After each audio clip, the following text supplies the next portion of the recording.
Bueno, espero que anden bien. En este caso vamos a hablar de la primera clase de instalaciones frigoríficas sobre ciclos de refrigeración. Para ir ya a hablar un poco de los temas, primero vamos a hablar un poco de algunos principios termodinámicos, diagrama TS y diagrama pH, ciclos de refrigeración, ciclos de Carnot, rendimiento. Hasta acá serían un poco de repaso de lo que se dio en termodinámica y en máquinas térmicas. Pero bueno, después ya aparecen cosas nuevas propias de la asignatura, digamos. Esto es todo lo que vamos a ver en el video de hoy, digamos. Bueno, como ustedes ya saben a esta altura, a esta parte voy a ir un poco más rápido, ¿no? Pero los ciclos de refrigeración por compresión tienen como objetivo transmitir calor de una fuente o un cuerpo que está a una menor temperatura a otro que está a mayor temperatura. O sea, esto sería en el sentido contrario al natural. Bien, entonces si nosotros tenemos un esquema de lo que podría ser una máquina de refrigeración o frigorífica, podría ser este, ¿no? En el cual tenemos un cuerpo o un recinto frío al cual se le retira energía en forma de calor para entregárselo a algo que está más caliente. Pero eso, como dijimos, es en el sentido contrario al natural, por ende no lo va a hacer de manera gratuita, sino que va a haber que comunicarle o entregarle a esta máquina, a los dispositivos, un trabajo. Bien. Como ya hemos estudiado en asignaturas anteriores que mencioné, uno siempre lo que trata de hacer, y que lo hemos hecho en ese momento, es buscar un ciclo ideal, bien que represente el comportamiento de los ciclos de refrigeración por compresión de vapor. Cuando se habla de ciclos reales, a uno se le debería venir a la mente el ciclo de Carnot, bien, que es el ciclo ideal, es reversible tanto interna como externamente, por ende puede funcionar. Lo hemos visto mucho para máquinas de potencia, pero bueno, como es totalmente reversible, puede funcionar al revés y mediante un suministro de energía o de potencia puede hacer que se dé ese flujo de calor en el sentido contrario al natural, como dijimos. Los dispositivos que conformarían un ciclo de Carnot de refrigeración son estos que están acá: un compresor, dos intercambiadores de calor y un elemento de expansión o turbina. Bien. Del evaporador, como ya sabemos, se comunica al compresor. Vamos a traer el diagrama TS, ya también estudiado. Bien. Las evoluciones de los dispositivos quedan representadas en el diagrama TS de esta manera. Bien. Por ejemplo, como dijimos, a la salida del evaporador está el compresor que comprime, ciclo de Carnot ideal, entonces como es reversible y también se puede suponer como adiabático este proceso, isentrópico. Bien. Luego ingresa al condensador, que es isotérmico, porque estamos en un ciclo de Carnot, como está dentro de la campana, además de isobárico, y idealmente hablando, saldría del condensador líquido saturado. Ahí ingresa el elemento de expansión, que como es una turbina ideal, otra vez se desprecia el intercambio de calor, entonces es isentrópico, y ahí vuelve a ingresar al evaporador para justamente evaporar gran parte del líquido. ¿Ven? El punto 2 tiene un gran contenido de líquido y poco de vapor, y contrariamente ocurre con el punto 3, en el que hay más vapor que líquido. Si uno quiere calcular la eficiencia de esta instalación, bien, recuerden que dije eficiencia y no rendimiento, se lo podía simbolizar con COP. El COP en refrigeración era igual siempre a lo obtenido sobre lo consumido. Bien, la ventaja sobre el consumo. ¿Qué es lo que se buscó acá obtener como ventaja? Y la extracción de este Q2 de la fuente fría en este caso. Por eso va en el numerador, que puede ponerse como energía o como potencia, por eso tiene el punto arriba acá. Y lo que se tuvo que invertir acá es el trabajo o la potencia neta. Bien, ¿por qué neta? Y porque piensen ustedes que la turbina entrega una potencia que parte de la que consume el compresor se la brinda a la turbina, digamos. La diferencia entre los dos es lo que hay que suministrarle a la instalación para que funcione. Recuerden que no se habla de rendimiento por el hecho de que este cociente puede adoptar valores mayor que la unidad. Bien, bueno, trabajándolo un rato con el primer principio de la termodinámica, podemos escribirlo de esta manera, o sea, a la potencia neta escribirla como la diferencia de los calores, Q1 menos Q2, Y como estamos hablando del ciclo de Carnot, el cociente entre los calores es lo mismo que entre las temperaturas. ¿Bien? Solamente en el caso del ciclo de Carnot, que es una instalación totalmente reversible. Esto como repaso. Bueno, la realidad es que ya ustedes saben que esta instalación no representa el comportamiento ideal de un ciclo de refrigeración por compresión de vapores, porque tiene varios inconvenientes. La turbina, primero, es un dispositivo muy complejo. No es conveniente tener un dispositivo tan complejo en las instalaciones de refrigeración. A su vez, esta entrega de potencia sería variable en función de estas dos presiones que no son estables, y a su vez el caudal de refrigerante tampoco es estable. Por ende, este dispositivo se va a reemplazar por uno mucho más sencillo, y a su vez al compresor no está preparado para que le entre líquido. Ven como en este estado, en el punto 3, que si bien es casi todo vapor, hay una proporción de líquido, y eso no es bueno para el dispositivo.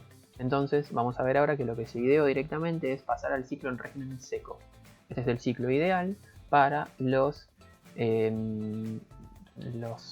ciclos de refrigeración por compresión de vapores. Bien, que cambia levemente el anterior de esta manera. Bien, fíjense que se sacó el elemento expansor que era la turbina y se reemplazó simplemente por una válvula. Bien, que no es más que una obstrucción al paso de refrigerante, algo muy simple, muy sencillo, muy barato y muy fiel, digamos. No tiene absolutamente ninguna pieza móvil, si es una válvula de expansión, vamos a ver, ¿no? En algunos casos puede tener algunas piezas móviles, pero no deja de ser muy simple su principio de funcionamiento. Y después nada más, bien. Lo que sí se va a cambiar es un poco en el diagrama TS, que por qué se llamaba en régimen seco, porque vamos a ver que hay dispositivos que garantizan que a la salida del evaporador, o sea el punto 3, sea vapor saturado. O sea, no haya contenido de líquido, refrigerante líquido, por eso se llama en régimen seco. Bien, por ahora, créannos que funciona así esto. Igual que antes, solamente que al compresor entra vapor saturado, pues ya no hay ningún problema, no hay líquido, el dispositivo puede funcionar. Ahora fíjense que el proceso de condensación 4.1 es muy complicado hacerlo isotérmicamente. Entonces, lo que se hace, como el punto 4 indefectiblemente tiene que ser vapor saturado, porque se parte de vapor sobrecalentado, perdón, porque se parte de vapor saturado, este proceso de enfriamiento previo y condensación va a ser isobárico ahora del ciclo a régimen seco, no isotérmico como era el de Carnot. O sea, esto es una isobara. Entonces, el punto 1, igual que antes, idealmente hablando líquido saturado, y luego ingresa a la válvula. Que la válvula, si uno aplica el primer principio de la termodinámica y desprecia el intercambio de calor porque es un proceso muy rápido cuando el refrigerante la atraviesa, puede suponer que la entalpía del punto 2 es igual que la entalpía del punto 1. Bien, y esta línea vendría a ser una isentalpia. Bueno, la entrada del evaporador, fíjense que es una mezcla bifásica de líquido y de vapor y se evapora todo completando el ciclo. El cálculo de la eficiencia es igual que antes, lo obtenido sobre lo consumido, y acá en este caso, para recordar nuevamente, ya no se habla de temperaturas de evaporación y de condensación, porque fíjense que acá, por ejemplo, la temperatura de condensación no es única. Arranca esta T4, el enfriamiento en el condensador, y luego condensa terminando esta T1. Entonces no es correcto hablar de una temperatura de condensación. Y vamos a ver después que este punto 3 puede ser en algunos casos como vapor sobrecalentado. Entonces tampoco es correcto hablar de una única temperatura de evaporación. Sin embargo, se habla de presiones de evaporación y presiones de condensación. Y este rendimiento es función, o esta eficiencia, mejor dicho, es función de la presión de evaporación y de condensación. ¿De qué manera? Mientras más diferentes sean estas presiones, mientras mayor delta T haya entre el evaporador y el condensador, menor va a ser este rendimiento. Bien. Bueno, definiciones que ya algo hemos conversado, ¿no? Acá no se habla de rendimiento, ¿sí? Sino que se habla de COP, coeficiente de performance, coeficiente de operación o eficiencia. Simplemente porque puede adoptar valores mayores que la unidad. Entonces, hablar de que un rendimiento da 2,4 no está bien desde el punto de vista teórico. Por eso se reemplazó por COP o eficiente. Algo importante que vamos a hablar en reiteradas ocasiones en la asignatura y en esta clase también es el efecto refrigerante neto. Es una definición, ¿bien? O ERN. Es la cantidad de energía que retira un kilo de refrigerante por su paso en el evaporador.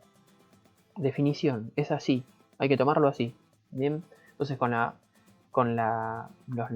los números que nosotros teníamos en las instalaciones anteriores para cada uno de los estados, el efecto refrigerante neto es H3 menos H2, simplemente, ¿bien?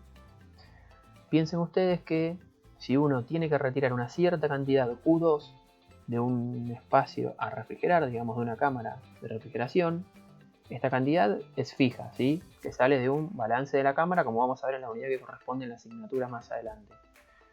Mientras más alta sea esta diferencia, o sea, mientras mayor sea el efecto refrigerante neto, por la instalación tiene que circular para retirar esa misma energía menos caudal de refrigerante. Entonces eso está muy bueno. O sea, está muy bueno que este delta H sea grande, para que circule menos caudal de refrigerante por la instalación, tengamos menos trabajo o potencia consumida por el compresor. Siempre para retirar la misma cantidad de energía. Eso ya lo vamos a ir viendo, pero lo digo para que se vaya fijando de alguna manera. Muy bien. Bueno, todo muy lindo con el diagrama TS, pero ese diagrama quedó para termodinámica. Acá en la asignatura vamos a usar el diagrama pH. O sea, es un diagrama que también lo hemos estudiado en termodinámica y en máquinas térmicas. Pero bueno, vamos a repasarlo porque es muy importante para la asignatura. Este diagrama tiene en su eje de ordenadas presión absoluta. Esto es muy importante porque van a ver que acá en lo que es refrigeración muchas veces se habla y se mezcla valores absolutos de presión con valores manométricos. Bueno, es importante que siempre cuando vengan a ubicar en el eje del diagrama pH estén en valores absolutos. Y en su eje de abscisas tiene entalpía. ¿Bien? Presión en función de entalpía. Entonces queda un diagrama similar al que queda en el TS, ¿no? Porque este, por ejemplo, es para el R22 y tiene una campana, igual que antes. Funciona de la misma manera que antes. Esta es la línea de vapor saturado, de acá para acá la de líquido saturado. Pero hay algunas líneas que cambian su forma y es importante que las reconozcamos ahora. Por ejemplo, las líneas de temperatura igual constante, o isotermas, fíjense que son estas que comienzan por acá arriba, por ejemplo la de 50 grados Celsius, caen en la zona de líquido comprimido verticalmente prácticamente, cruzan horizontal dentro de la campana porque presión y temperatura van de la mano, son dependientes, y luego en la zona de vapor sobrecalentado las isotermas caen, digamos, con una curva. ¿Ven? Y fíjense que por ejemplo la de 50 que está acá cruza y si uno la sigue aparece acá abajo el 50 nuevamente. Bueno, justo no están las decenas de los números impares, pero es esta, ¿no? Otra línea importante es las isoentrópicas, o son las isoentrópicas.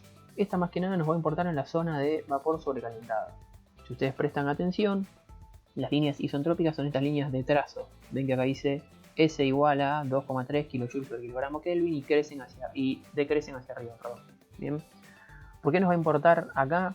Porque acá es donde vamos a manejar las compresiones, como vamos a ver, y los compresores van bastante cercanas de las isotrópicas. Bien. Y otra línea que es importante para nosotros en la asignatura son las isocóricas, o las líneas de volumen específico constante. Que fíjense, también hablando en esta zona de vapor sobrecalentado, son estas líneas llenas, que son un poco más horizontales, si se quiere, o con menos pendiente que las isoentrópicas.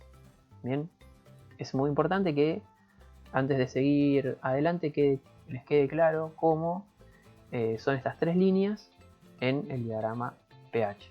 Recuerden que estas dos las vamos a usar solamente en la zona de vapor sobrecalentado. Es muy simple, ¿sí? Bien. Más diagramas pHs. Al igual que los diagramas TS, los diagramas pH es por sustancia, por refrigerante, ¿no? El anterior dijimos que era del R22, este es del R410, mismo que antes, ¿no? Acá fíjense que las isotermas en la zona de líquido ni siquiera están dibujadas, porque son verticales. Entonces, esta, por ejemplo, la de 10 grados Celsius, vertical hacia arriba, horizontal dentro de la campana y luego cae, ¿sí? Acá tenemos las isoentrópicas, son las azules o celestes, y las verdes son las isocóricas. Bien, bueno, algo que quiero remarcar, miren esto. Si vamos, vuelvo a al diagrama del R22, ¿no? Por ejemplo, a una presión de 3 bar, el efecto refrigerante neto, si entrara el líquido saturado al evaporador y saldría vapor saturado, fíjense que anda en el orden de 190 a la entrada y a la salida en el orden de 400 kilocalorías kilojoule sobre kilogramo. O sea, en el orden de 210 kilojoules sobre kilogramos. El efecto refrigerante neto para el R22 a 3 bar. Si lo hacemos para el R410, que es el diagrama que vimos recién, en los 3 bar, fíjense que a la entrada anda por el orden de los 170, siempre y cuando ingrese como líquido saturado, y a la salida, si es vapor saturado, en el orden de los 400-410 kJ sobre kilogramo. O sea, otra vez estamos en un orden de magnitud de 230-240 kJ sobre kilogramo. Entre 200 y 250, tanto para el R22 como para el R410. Bien.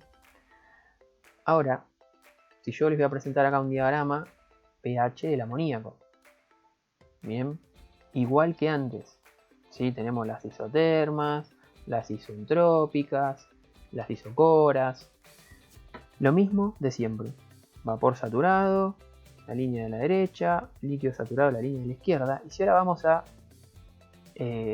4 bar o 3 bar, que es lo mismo que antes, como dijimos, ¿sí? 0,1, 0,2, fíjense que están megapascales, no sé, sería 0,3, 0,2, 0,3. Anda en el orden casi de las menos 800, menos 900 kilojoules sobre kilogramos a la entrada, y a la salida estamos en el orden de alrededor de 400 o un poco más kilojoules sobre kilogramos. Cuando hacemos esta resta, esta diferencia, que antes era entre 200 y 250 kilojoules sobre kilogramo, para el caso del amoníaco da arriba de 1000 kilojoules sobre kilogramos el efecto refrigerante neto, a la misma presión que habíamos hablado antes. O sea, 4 veces más o casi 5 veces más. Eso es, para que vayan entrando en tema, que el amoníaco es el rey de los refrigerantes industriales. O sea, a nivel industrial, cuando el frío es algo que es un servicio muy importante en una industria, como que hablar en una fábrica de helados, en un frigorífico, siempre se va a recurrir al amoníaco, porque tiene una eficiencia muy alta. Ya vamos a ir viendo más adelante.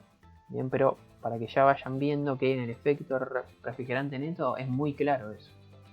Vamos a ver que no es tan simple una instalación que funcione con amoníaco, pero bueno, tiene sus ventajas desde el punto de vista de la eficiencia o del costo operativo, que es lo mismo.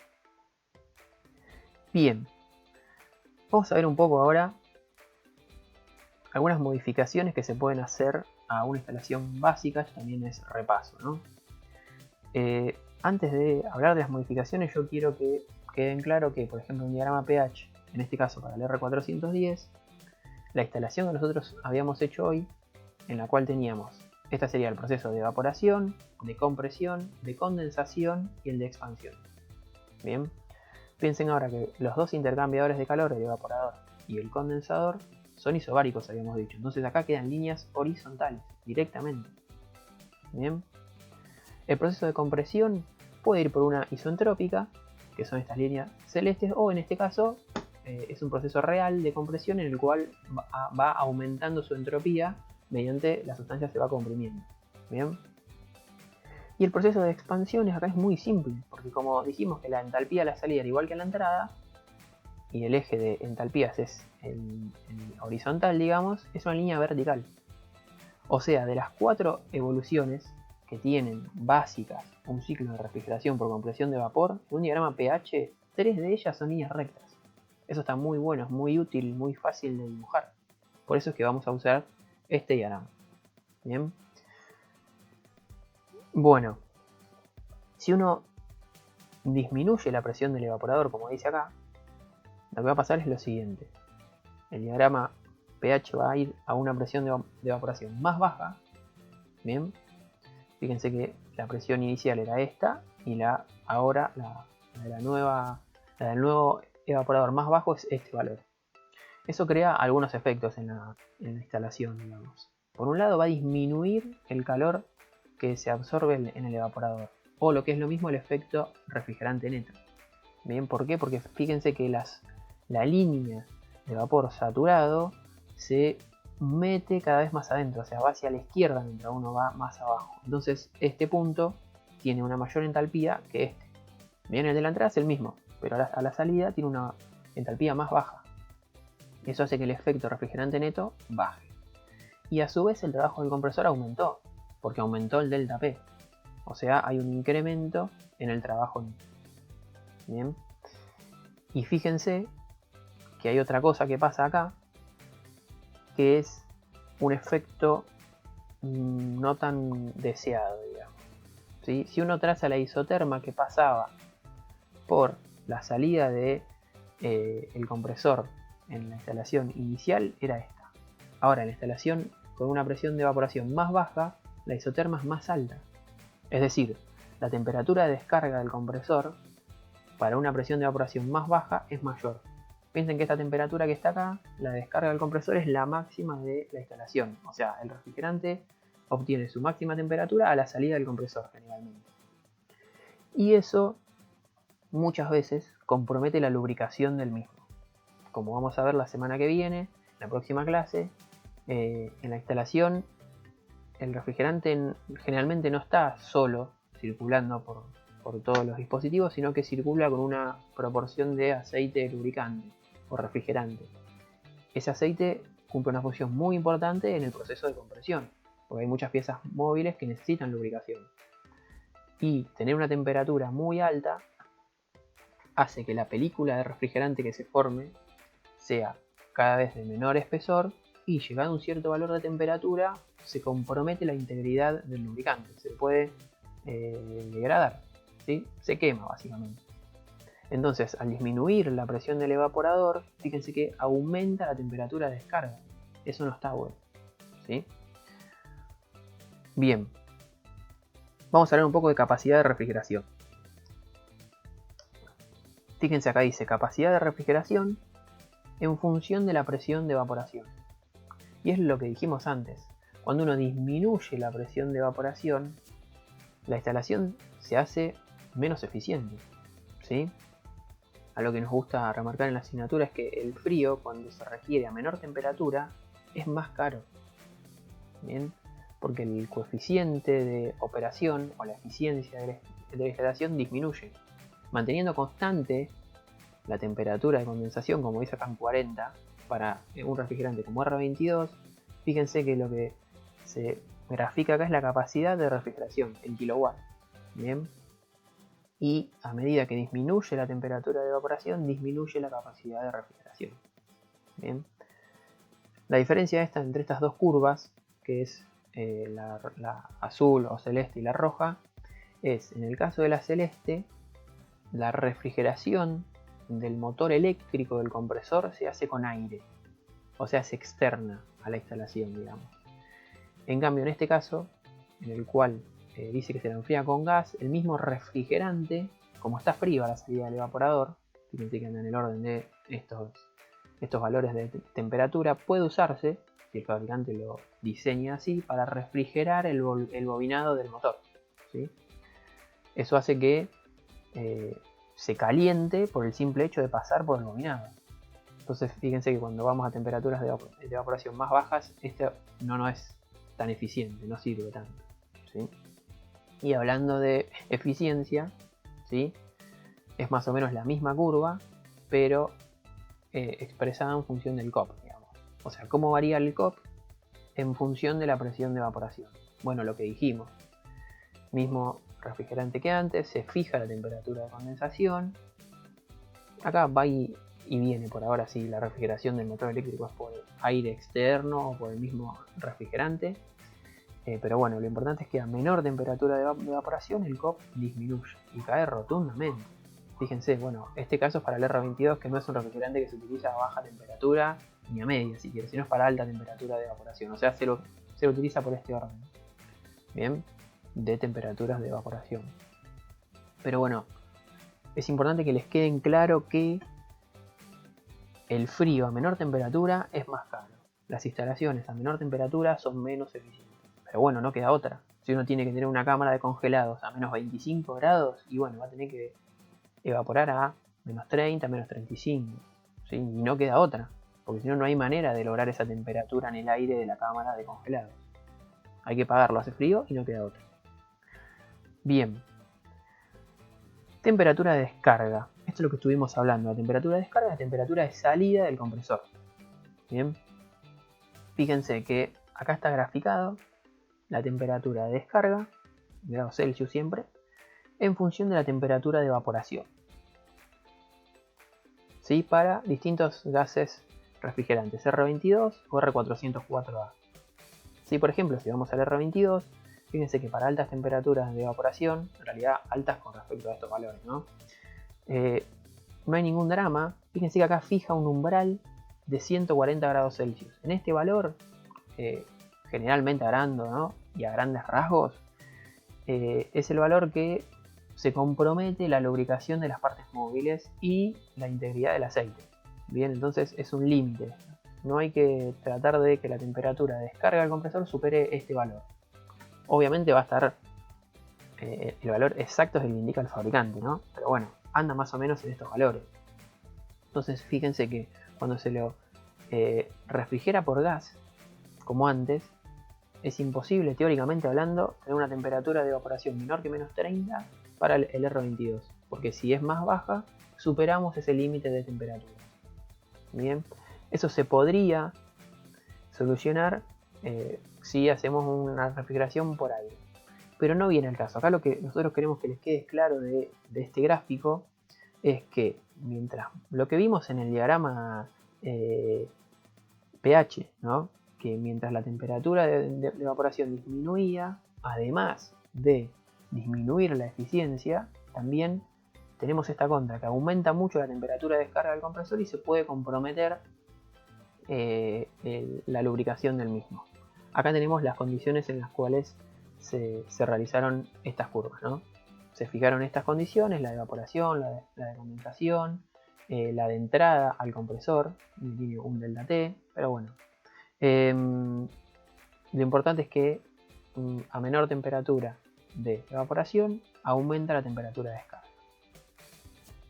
Bien, o sea, en resumen, hasta acá, el frío o retirar energía en forma de calor a una temperatura de evaporación muy baja, por lo que vimos hasta ahora, tiene dos contras. Uno, que disminuye la eficiencia de la instalación, y otra, que tenemos que tener cuidado con la temperatura de descarga del compresor. No queda otra. O sea, hay que tener, si uno tiene que tener, como dije hoy, una cámara de congelados a menos 25 grados, y bueno, no le va a quedar otra. Pero tiene que saber que ese frío va a ser caro y va a tener que colocar elementos de control en la instalación para no poner en riesgo los componentes de la misma. Bien. Sobrecalentamiento. Nosotros dijimos que idealmente hablando, o sea, volviendo al ciclo básico original que es este, la salida del evaporador era vapor saturado. El tema es que yo les dije que a los compresores no tenemos que tratar de que no les llegue líquido, porque no están preparados para funcionar con líquido. Bien, entonces muchas veces lo que se hace es dar un cierto grado de sobrecalentamiento a la salida del evaporador para asegurarse que no llegue líquido de ninguna manera al compresor. Eso cambia el diagrama a esta manera. Bien, o sea, la entrada al compresor antes era esta y ahora pasa a ser esta, vapor sobrecalentado. Por ende la compresión va por acá. Bien. Antes teníamos un cierto calor en el evaporador, ¿sí? Ahora, por este incremento, este sobrecalentamiento, prácticamente la entalpía no cambia, porque es entalpía sensible. para aumentar la temperatura del vapor, no para realizar un cambio de estado, que esa es la que verdaderamente suma, digamos. Bien. Y lo que sí va a pasar es que hay un incremento en el trabajo del compresor, ¿sí? Porque fíjense que el trabajo del compresor, después ustedes hagan la cuenta, antes venía desde este valor de entalpía hasta este, ¿sí? Y ahora si hacen este delta va a haber un incremento en el trabajo del compresor, ¿sí? Algo que no mencioné hasta acá pero que es muy importante, ¿sí? Si uno quisiera saber el COP o la eficiencia, una vez que trazó el gráfico es muy rápido, porque no es más que este cociente, el calor del evaporador sobre el trabajo del compresor. Bien, eso hace que sea muy útil trazar el gráfico en un diagrama pH y rápidamente se puede saber el COP con el que está trabajando la instalación en ese momento. Bien, eso es importante que lo sepan. Bueno, modificación de la presión del condensador. Antes habíamos hablado de la presión del evaporador. ¿Qué pasa si se aumenta la presión del condensador? ¿Sí? Teníamos el ciclo inicial y ahora vamos a ir a un ciclo en el cual tiene una presión de condensación más alta. Pasa de este valor a este. Fíjense que acá suceden dos cosas. Una es que hay una disminución en el calor del evaporador o en el efecto refrigerante neto. Recuerden que la diferencia entre el efecto refrigerante neto y el calor del evaporador era o es el caudal máximo, ¿sí? Pero no es más que un producto, digamos. Si disminuye el efecto refrigerante neto, va a disminuir el calor que absorbe el refrigerante en su paso por el evaporador, siempre y cuando se mantenga constante el caudal máximo. ¿Bien? Y a su vez también hay un incremento en la potencia del compresor. Y claro, el compresor ahora tiene que llevarlo hasta un valor de presión más alto. Bien, y fíjense que también aumenta la temperatura de descarga del compresor. Bien, entonces siempre es bueno tratar de que esta temperatura de condensación sea lo más baja posible, ¿sí? Ahora, la realidad es lo siguiente. Generalmente, si uno, por ejemplo, condensa con aire, va a depender del aire ambiente, ¿sí? Por ejemplo, en verano, un día que hace 35 grados y va a tener que condensar a 45, 50 grados la instalación. Distintos en invierno, cuando por ejemplo esa misma instalación en el mismo lugar, ¿sí? Un día en invierno hace, no sé, 15 grados. Bueno, ahí la temperatura de condensación va a ser 30 grados, 35 grados Celsius, pero no depende de uno, ¿sí? Depende del clima, digamos. Por eso es que esta presión no se puede inferir demasiado sobre ella, sino que hay que estar atento a los valores que puede admitir y tener previsto las temperaturas de descarga y los valores de el COP. ¿Bien? Vamos a ver algunos números generales, muy generales de esto, ¿no? Pero se dice que por cada grado centígrado que aumenta la temperatura de condensación, ¿bien? La potencia del compresor aumenta en un 1,5%. O sea, esto va a impactar directamente en el COP, ¿no? Ya que el rendimiento del compresor, dice, disminuye un 2,5%. O sea, por ejemplo, un incremento de una temperatura de condensación de 4 grados, un día que hace 4 grados más, y que uno no puede controlarlo eso, significa un 10% de aumento en el consumo eléctrico de la instalación. Esto es importante y ya lo vamos a ver. Pero bueno, lo que quiero que se lleven de acá es que esta temperatura no depende de uno, depende del medio condensante. Vamos a ver que también uno puede hacer condensar una instalación por agua, por ejemplo. Bien, eso hace que si por ejemplo saca agua de pozo, ¿sí? Está alrededor de los 20 grados para esta zona, o agua de una torre, que sería algo mucho más amigable con el medio ambiente, ¿no? De una torre de enfriamiento, puede lograr la temperatura casi bulbo húmedo del lugar, entonces disminuye la temperatura del medio condensante, por ende va a disminuir la temperatura del condensador. Refrigerar con agua está muy bueno desde el punto de vista de la eficiencia o del consumo de la instalación, pero complejiza la instalación. O sea, es viable, es rentable a una escala importante. Bien, subenfriamiento. Generalmente hablando, la salida del condensador, vamos a este punto ahora, volvemos siempre a la instalación original, digamos, al ciclo básico, en régimen seco. Generalmente la salida del condensador no es líquido saturado, sino que es perdón, líquido saturado, sino que es líquido comprimido. Bien, ¿por qué? Y porque se manejan delta T importantes, como les nombré yo, ¿sí? En orden de 15 a 20 grados Celsius o más a veces, entre el medio condensante, dependiendo si es aire o si es agua cambia, ¿no? Para el agua disminuye el delta T, pero siempre anda en valores importantes, digamos. Siempre la última parte del condensador, como vamos a ver en la unidad específica de intercambiadores de calor, se diseña para que el refrigerante se subenfríe ahí. Ya vamos a ver por qué también, porque eso ayuda al funcionamiento de la válvula, o lo garantiza, mejor dicho, ¿sí? Digamos por ahora que del condensador en realidad sale líquido comprimido, líquido subenfriado. ¿Eso qué cambio nos trae en la instalación original? Bueno, esto está bueno, van a ver. ¿Por qué? Y porque aumenta el efecto refrigerante neto, o el calor que se absorbe en el evaporador.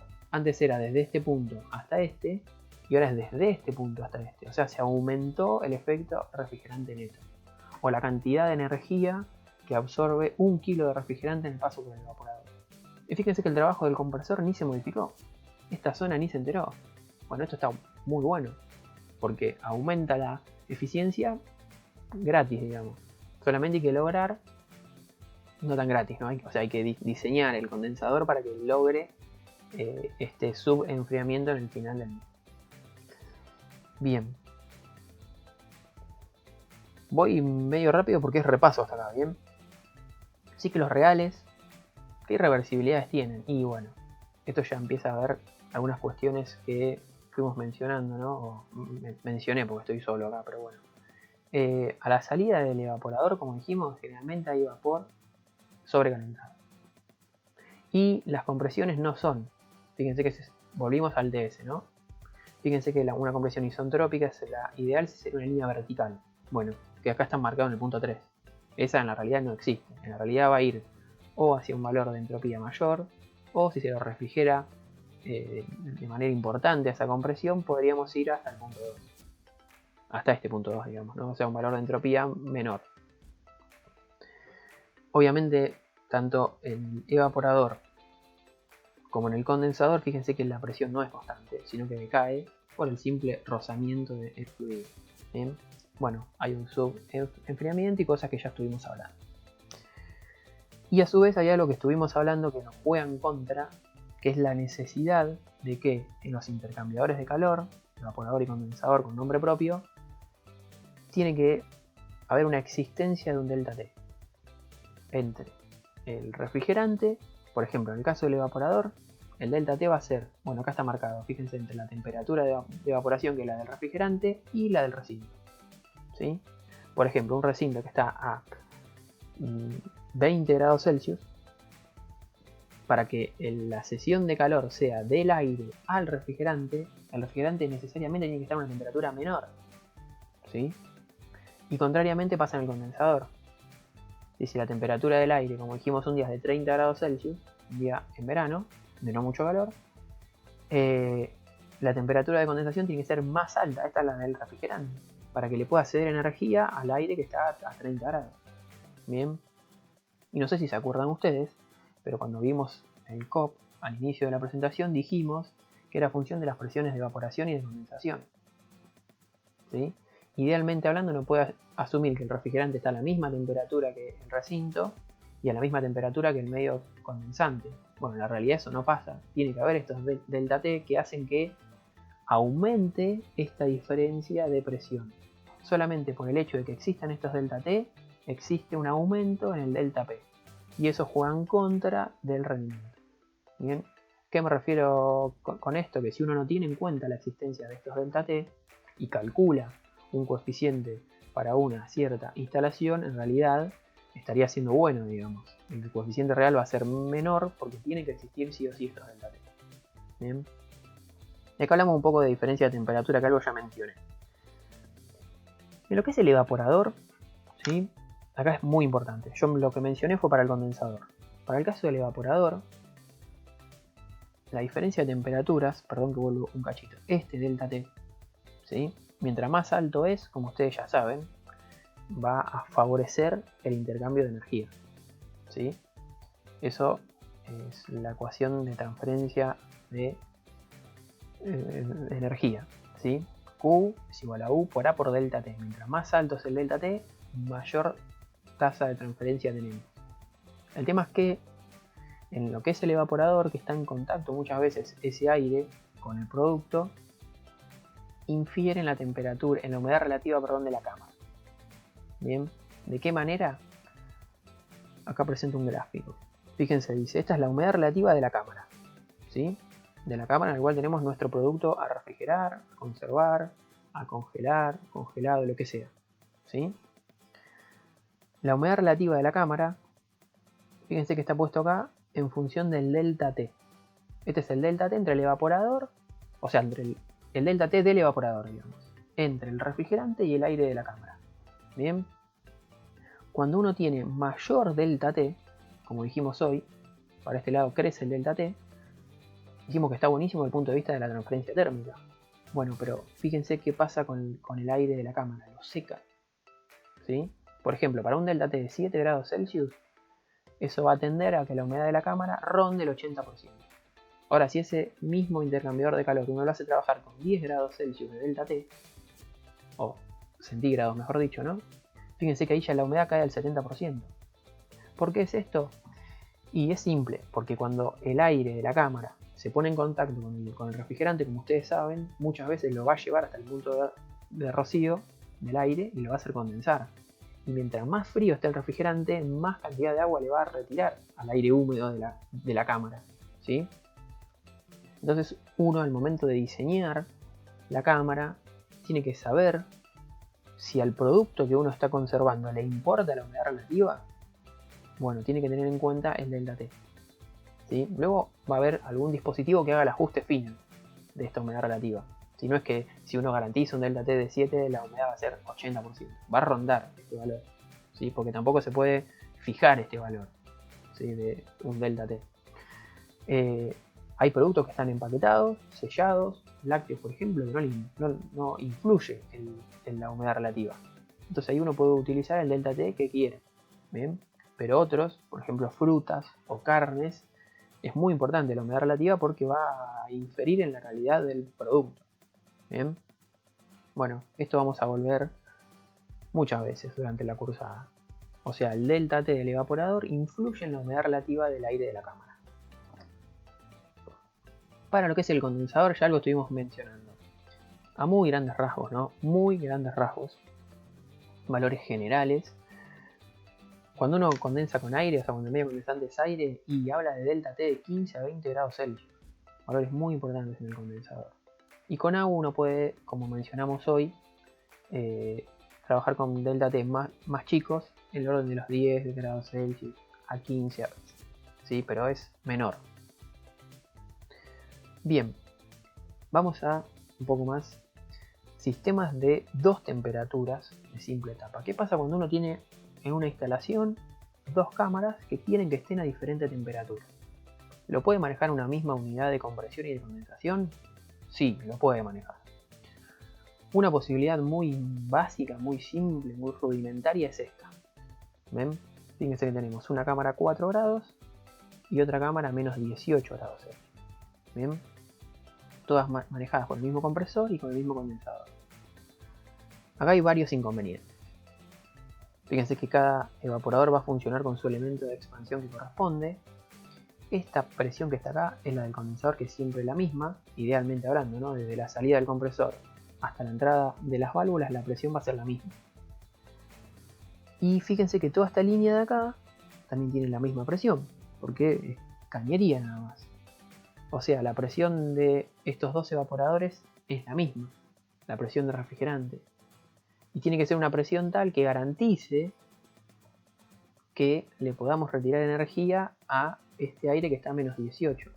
O sea, por ejemplo, digamos que va a ser la presión de saturación que le corresponda a este refrigerante que está circulando acá para una temperatura de menos 28 grados Celsius, si el delta T es 10. Y este también va a tener menos 28 grados Celsius, el aire acá. Entonces ahí pasa lo que mencionábamos antes. Hay un delta T muy importante en este evaporador.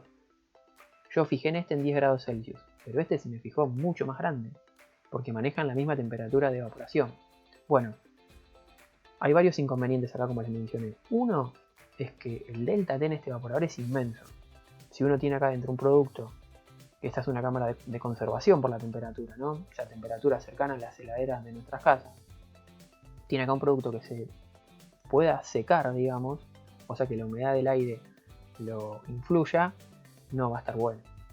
Bien, y por otro lado, piense que esta válvula que está acá produce una caída de presión muy grande, porque va de la presión de condensación hasta la de menos 28, como dijimos, para retirar energía a lo que está a 4 grados. Eso desde el punto de vista de la eficiencia no está bueno. Bien, entonces podemos hacer dos cosas. Piensen que acá va a entrar, si ustedes hacen el pH de esto, va a entrar mucho vapor ya a la salida de esta válvula, digamos. Bien, el efecto refrigerante neto en estos casos no va a ser muy grande, pero bueno, es una instalación simple, digamos. ¿La podemos complejizar? Sí, así. Fíjense que esta válvula que está acá es un dispositivo, lo vamos a ver más adelante, que lo que hace es aguas abajo del mismo, aguas abajo del mismo, o sea, antes del mismo, se fija un valor de presión. Fíjense que esto que está acá hace las veces de que está sensando la presión acá, uno ajusta esta válvula para que mantenga un valor de presión determinado acá, ¿sí? ¿Y eso qué va a hacer? Va a hacer que esta temperatura de evaporación, que antes teníamos el inconveniente de que el delta T era muy grande acá, muy grande, nos facilite esto que es la humedad relativa en esta cámara. O sea, uno fija un delta T acá, fija otra vez una presión de evaporación de, por ejemplo, con un delta T de, digamos, 10 grados, entonces está en menos 6 ahora, no menos 18 como estaba antes. Bien, y eso hace que los dos delta T de los evaporadores sean iguales ahora. Bien, no tengamos un delta T muy exagerado en el evaporador de mayor temperatura, que era lo que pasaba acá. Y eso nos podía hacer disminuir la humedad relativa de la cámara de 4 grados Celsius. Bien, nuevamente, si acá hay un producto que sea sensible a esta humedad, si el producto está empaquetado y sellado, no va a importar desde este punto de vista. Bien, pero el otro inconveniente que dijimos es que estas válvulas creaban un delta T muy grande, o sea, trabajaban en un delta P muy grande, ¿sí? Y eso no está tan bueno. Entonces uno lo que puede hacer desde el punto de vista de la eficiencia no está bueno, ¿no? Puede comprimir en etapas. Bien. Esto no es rentable cuando la temperatura de evaporación es baja. ¿Sí? Estamos hablando para cámaras de congelados o de un frío ya bastante importante, digamos. Ahí fíjense que el evaporador, ¿cómo funciona esta instalación? Si es compresión en etapas va a haber dos compresores, compresor de baja y compresor de alta. ¿Sí? Y el compresor de baja va a tomar el vapor de la salida del evaporador, lo comprime hasta una presión intermedia, ¿sí? Hasta una presión intermedia, que acá hay vapor sobrecalentado, se vuelca en este recipiente, y de este recipiente el compresor de alta toma el vapor. Fíjense que acá adentro hay una mezcla bifásica de vapor saturado y líquido saturado. El compresor de alta toma ese vapor saturado, lo comprime y lo lleva al condensador. Bien, fíjense que acá esta válvula lo que va a hacer, otra vez sensa acá un nivel y deja pasar el refrigerante cuando este nivel baja de un cierto valor. Entonces acá fíjense que la refrigeración intermedia de la compresión en etapas se realiza con el mismo refrigerante, digamos, es interno a la instalación. Ya vamos a ver en la parte práctica cómo queda el diagrama pH de esto. Bien, pero esto recuerden que es rentable cuando la presión de evaporación es muy baja. Bien, sigo un poco más. Compresión en etapas. Acá vamos a cambiar un poquito la instalación. ¿Sí? A cambiar un poquito la instalación. ¿Por qué? Porque fíjense que en este caso que estábamos acá, en el anterior, a la entrada del evaporador seguíamos teniendo el inconveniente de que esta válvula va a hacer el delta P entre la presión del condensador y la del evaporador. Y si este evaporador trabaja a una temperatura muy baja, trabaja a una presión muy baja también. Entonces este delta P es muy importante. Y eso hace que a la entrada del evaporador haya un alto contenido de vapor, simplemente por el hecho de la expansión. Uno se lo puede mejorar a eso con esta instalación, ¿sí? Esta instalación, que en el cual tenemos los diagramas TS y pH, el TS a nosotros no nos va a importar mucho, pero bueno, vamos a la instalación en la cual tenemos el compresor de baja, el compresor de alta y el recipiente intermedio. Funciona igual que antes. Salida del evaporador, líquido saturado en el punto 1, se comprime isentrópicamente. Luego el 2 se mete este PIVEN, es presión intermedia. Este tacho está a la presión intermedia, ¿sí? Y el compresor de alta toma vapor saturado, igual que antes, que hay una mezcla bifásica de vapor y líquido, saturados ambos, obvio.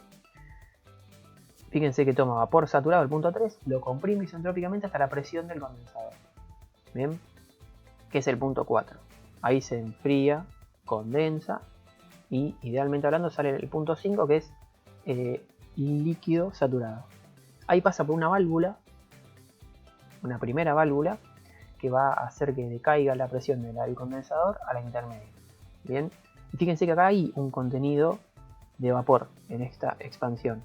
Ven que acá el punto 6 está dentro de la campana. Eso significa que hay una proporción de líquido y de vapor, ¿sí? Hay mucho más líquido que vapor, pero hay vapor. Entonces acá tenemos líquido más vapor, como dijimos, mucho más líquido.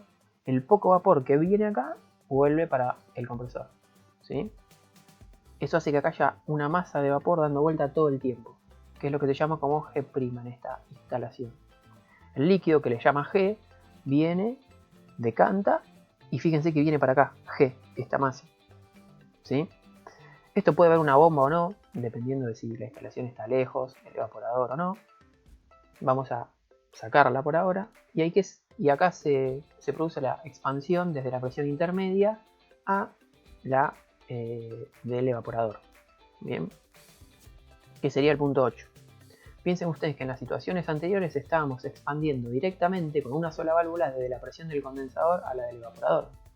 Eso haría que la entrada al evaporador sería el punto 5, salida del condensador. Si lo expandimos directamente hasta la presión del evaporador, fíjense que estaría acá el punto de ingreso al evaporador, cuando ahora está acá, a un valor de entalpía menor. Eso hace que el efecto refrigerante neto aumente. Está muy bueno esto, ¿sí? Bueno, se evapora y vuelve a comenzar el ciclo. Fíjense que, como mencioné yo, en esta parte de la instalación circula un caudal que se le llama G. Y por acá circula un caudal que es G más G', que ese G' es la proporción de vapor que se forma en la expansión esta. Entonces los compresores en esta instalación manejan distintos caudales másicos. Este maneja caudal másico G y este G más G'. Bien, ¿y esta presión intermedia qué valor tiene? Bueno, eso ya lo hemos conversado en termodinámica varias veces, pero si uno hace la deducción, que pueden verla en cualquier libro de termodinámica, es ajeno a esto, el valor óptimo es este valor que sale de la raíz cuadrada del producto de la presión del evaporador y del condensador. Así se elige la presión intermedia. Esta instalación tiene dos ventajas, como dijimos.